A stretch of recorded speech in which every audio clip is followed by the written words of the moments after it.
বন্ধুরা আজ 3 April IPL 2024-এর 17তম এডিশনের আজ 16তম ম্যাচটি শুরু হতে চলেছে। এই সিজনে দিল্লি ক্যাপিটালসের ঘরের মাঠ ভাইজাগ থেকে দিল্লি ক্যাপিটালস বনাম কলকাতা নাইট রাইডার্সের মধ্যে। আর বন্ধুরা কেকেআর আজ তাদের এই সিজনের তৃতীয় ম্যাচে কোন শক্তিশালী প্লেইং 11 নিয়ে দিল্লির বিরুদ্ধে মাঠে নামতে চলেছে। এছাড়া বন্ধুরা আজ কেকেআর বনাম ডিসি এই দুটি টিমের মধ্যে কোন টিমের পাল্লা ভারী, কোন টিমের জেতার চান্স আজ কতটা, সমস্তটাই বন্ধুরা তোমাদের আজ এই ভিডিওর মাধ্যমে জানাতে চলে। তাই বন্ধুরা অবশ্যই ভিডিওটিকে স্কিপ না করে শেষ পর্যন্ত দেখতে থাকুন। আর আইপিএল 2024-এর সমস্ত ম্যাচের অ্যানালিসিস ভিডিও সবার আগে এই চ্যানেলে পাওয়ার জন্য অবশ্যই বন্ধুরা চ্যানেলটিকে সাবস্ক্রাইব করে পাশের অল নোটিফিকেশনটিকে অন করে রাখুন। আজ বিশাখাপত্তনম অর্থাৎ ভাইজ্যাক থেকে সন্ধ্যে 7:30টার সময় শুরু হতে চলেছে কেকেআর বনাম ডিসির মধ্যে আইপিএল 2024-এর 16তম ম্যাচটি। এর আগে এখনো পর্যন্ত এই সিজনের দিল্লি ক্যাপিটালস মোট 3টি ম্যাচ খেলেছে, যেখানে বন্ধুরা তারা একটি ম্যাচই জিততে পেরেছে। অপরদিকে বন্ধুরা কেকেআর এর কথা বললে তারা এই সিজনে এখনো পর্যন্ত 2টি ম্যাচ খেলেছে এবং বন্ধুরা দুটিতেই তারা জয়লাভ করে 4 পয়েন্টের সঙ্গে আইপিএল এর পয়েন্টস টেবিলের উপরের দিকে রয়েছে। তো বন্ধুরা আর দেরি না করে চলো দেখে নেওয়া যাক আজ কেকেআর কোন শক্তিশালী প্লেইং 11 নিয়ে মাঠে নামতে পারে দিল্লি ক্যাপিটালসকে হারাতে। যেখানে বন্ধুরা গত দুটির ম্যাচের মতো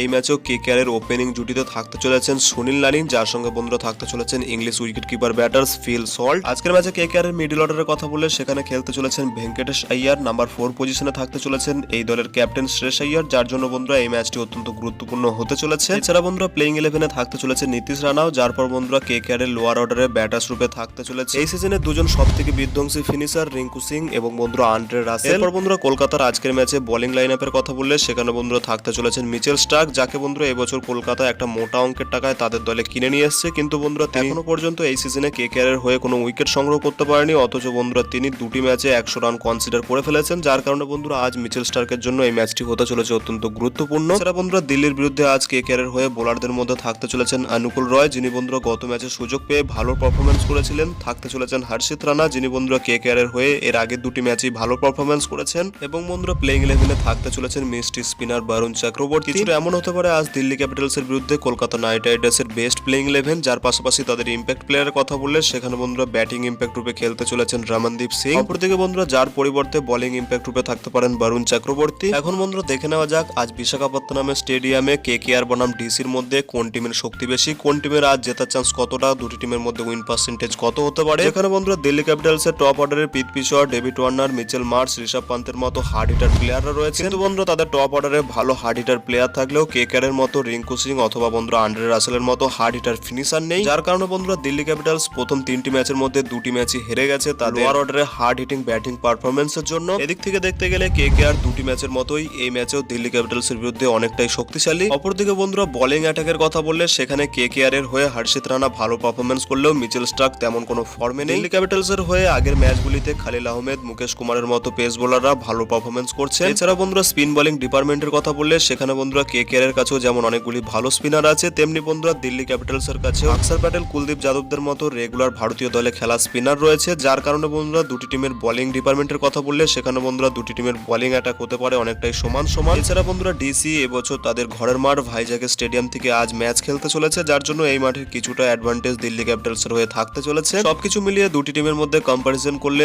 আজ দুটি টিমের উইন পার্সেন্টেজ হতে পারে 60-40, যেখানে বন্ধুরা কেকেআর আজ কিছুটা হলেও এগিয়ে থাকবে দিল্লি ক্যাপিটালসের তুলনায়। বন্ধুরা তোমাদের কি মনে হয় আজ দিল্লি ক্যাপিটালসকে তাদের ঘরের মাঠে কেকেআর কি হারিয়ে আজ 2 পয়েন্ট সংগ্রহ করে আইপিএল এর পয়েন্টস টেবিলের নাম্বার 1 পজিশনে যেতে পারবে? বন্ধুরা তোমাদের মতামত ভিডিও নিচে কমেন্ট সেকশনে অবশ্যই জানাতে পারো। আর বন্ধুরা ভিডিওটি ভালো লাগলে ভিডিওটিকে অবশ্যই একটি লাইক করে পারলে বন্ধুদের মধ্যেও শেয়ার করে দিও। দেখা হচ্ছে অন্য কোনো ভিডিওতে। Till then bye by.